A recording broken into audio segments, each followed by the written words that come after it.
नमस्कार दोस्तों, हमारे YouTube चैनल में आप सभी का स्वागत है। जैसा कि आप सभी को पता है कि हाल में ही टोक्यो ओलंपिक का समापन हुआ है। तो दोस्तों आज हम आपके लिए ओलंपिक खेल से रिलेटेड कुछ महत्वपूर्ण प्रश्न लेकर के आए हैं, है ना दोस्तों, क्योंकि यहाँ से कॉम्पिटिटिव एग्जाम में क्वेश्चन बन जाते हैं और आने वाले सभी एग्जामों के लिए ये महत्वपूर्ण है। चलिए दोस्तों फिर हम विस्तार से बात करते हैं। तो यहाँ पर सबसे पहले हम टोक्यो ओलंपिक के 32वें संस्करण के आयोजन के बारे में बात करेंगे। यह कहाँ पर किया गया है और कब किया गया। इसका आयोजन 23 जुलाई से 8 अगस्त के मध्य जापान की राजधानी टोक्यो में किया गया है। अब दोस्तों यहाँ पर सबसे पहले एक क्वेश्चन बनता है कि यदि 32वें संस्करण का आयोजन टोक्यो में किया गया है तो इससे पहले कब हुआ है और इसके बाद कब हुआ है।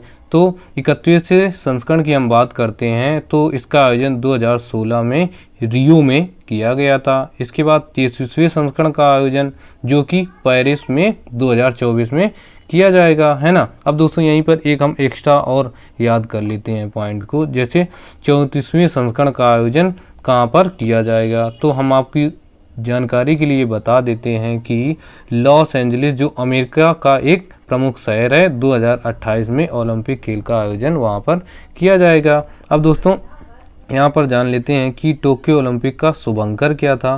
तो इसका शुभंकर है मराई तोवा। इसके बाद दोस्तों अब हम आगे देखते हैं। दोस्तों ओलंपिक खेल में कुछ नए आदर्श शब्दों को जोड़ा गया है, जिसमें 20 जुलाई 2021 को ओलंपिक के आदर्श शब्द जो थे फास्टर हायर स्ट्रॉन्गर से बदलकर फास्टर हायर स्ट्रॉन्गर टुगेदर में इसे अपडेट कर दिया गया है। दोस्तों ऐसा क्यों किया गया है, क्योंकि कोविड महामारी के समय दुनिया भर में एकजुटता को दिखाने के लिए, है ना दोस्तों।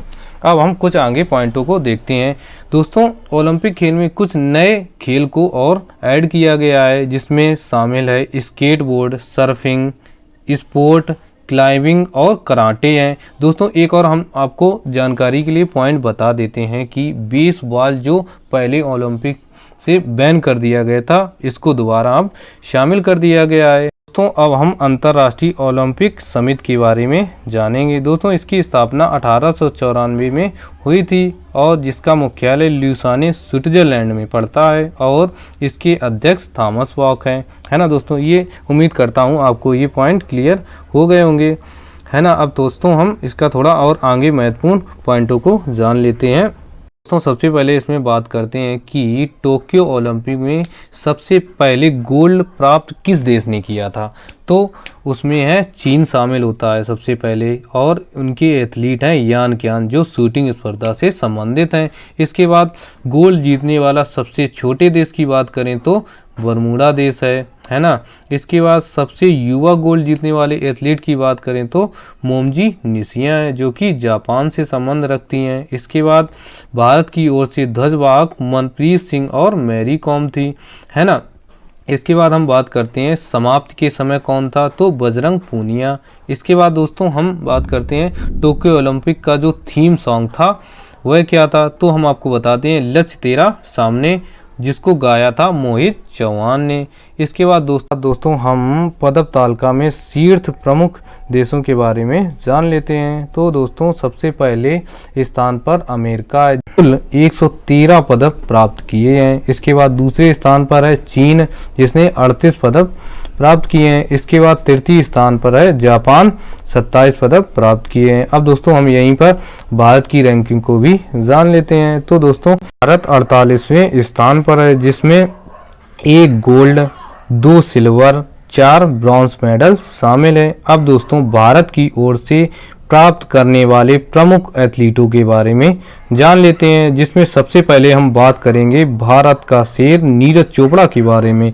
नीरज चोपड़ा ने 87.58 भाला फेंक स्पर्धा में गोल्ड पदक प्राप्त किया है। नीरज चोपड़ा दूसरे ऐसे एथलीट हैं जिन्होंने व्यक्तिगत स्पर्धा में गोल्ड पदक प्राप्त किया है। इससे पहले अभिनव बिंद्रा ने 2008 बीजिंग ओलंपिक में स्वर्ण पदक प्राप्त किया है ना। अब हम दोस्तों इसके बाद बात करते हैं कि जो नीरज चोपड़ा है ये हरियाणा राज्य से संबंधित है। तो आगे हम बात करते हैं मीराबाई चानू के बारे में। दोस्तों टोक्यो ओलंपिक 2020 में भारत की ओर से मीराबाई चानू ने वेट लिफ्टिंग में 49 किलो कैटेगरी में पहला सिल्वर मेडल भारत को दिलाया है। अब दोस्तों हम यहीं पर बात कर लेते हैं कि सबसे पहले वेट लिफ्टिंग में पदक किसने प्राप्त किया था, तो उनका नाम है कर्णम मल्लेश्वरी। इसके बाद हम बात करते हैं नेक्स्ट एथलीट के बारे में।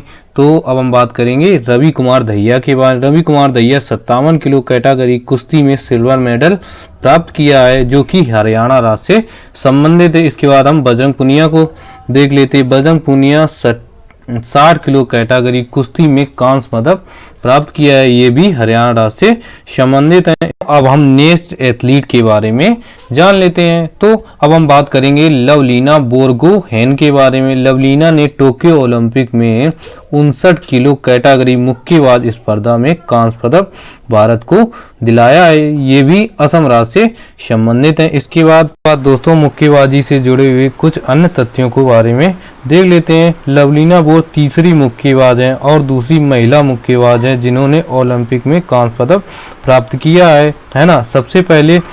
सबसे पहली महिला की बात करें तो मैरी कॉम है, जिन्होंने 2012 में लंदन ओलंपिक में कांस्य पदक प्राप्त किया था। दूसरे मुक्केबाज की बात करें तो विजेंद्र 2008 में बीजिंग ओलंपिक में कांस्य पदक प्राप्त किया था। तो कुछ महत्वपूर्ण पॉइंट हो गए। इसके बारे में नेक्स्ट एथलीट के बारे में देख लेते हैं। तो अब हम बात करते हैं पीवी सिंधु के बारे में। यह बैडमिंटन से संबंधित है, इन्होंने भारत को कांस्य पदक दिलाया। इसके बाद ये हैदराबाद राज्य से संबंधित हैं। पीवी सिंधु ने लगातार दूसरी बार पदक प्राप्त किया है। इससे पहले 2016 रियो ओलंपिक में कांस्य पदक जीता था। उसके बाद पीवी सिंधु ऐसे दूसरे एथलीट हैं जिन्होंने 2 बार ओलंपिक पदक प्राप्त किया है। पहले एथलीट की बात करें तो जिन्होंने 2008 में कांस्य पदक बीजिंग ओलंपिक में जीता था। उसके बाद 2012 में रजत पदक ओलंपिक में प्राप्त किया है। तो अब हम आगे देखते हैं दोस्तों। अब हम बात करेंगे भारतीय पुरुष हॉकी टीम के बारे में। दोस्तों इस बार भारतीय हॉकी टीम ने बहुत ही अच्छा प्रदर्शन किया है, जिसमें जर्मनी को हराकर कांस्य पदक भारत ने जीता है और जर्मनी को 5-3 से हरा दिया है। भारतीय हॉकी टीम के कप्तान मनप्रीत सिंह है और इससे पहले यानी कि सबसे पहले 1980 में गोल्ड पदक मॉस्को में इंडिया हॉकी टीम ने प्राप्त किया था। दोस्तों भारतीय हॉकी टीम अब तक 8 बार गोल्ड जीत चुकी है ना।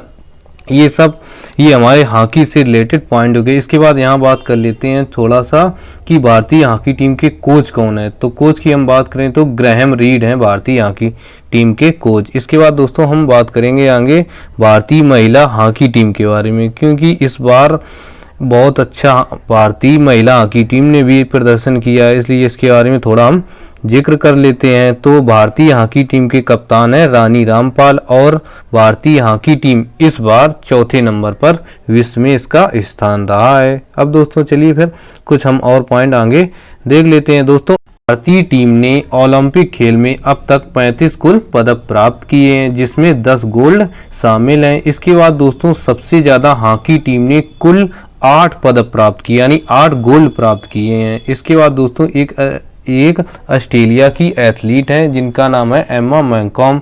ये तैराक से संबंधित हैं और इन्होंने कुल इस बार टोक्यो ओलंपिक में 7 पदक प्राप्त किए हैं, जिसमें 4 गोल्ड शामिल हैं और 3 कांस्य पदक शामिल हैं। इन्होंने इतिहास रचते हुए सबसे अच्छा कारनामा किया है। दोस्तों यहाँ पर टोक्यो ओलंपिक से रिलेटेड सभी पॉइंट आपको कवर करवा दिए हैं। दोस्तों उम्मीद हम करते हैं कि आपको ये वीडियो पसंद आएगा। यदि पसंद आए तो लाइक करें, कमेंट करें और शेयर करें। Thank you watching this video. चलिए दोस्तों फिर हम नेक्स्ट वीडियो मिलते हैं। Thank you.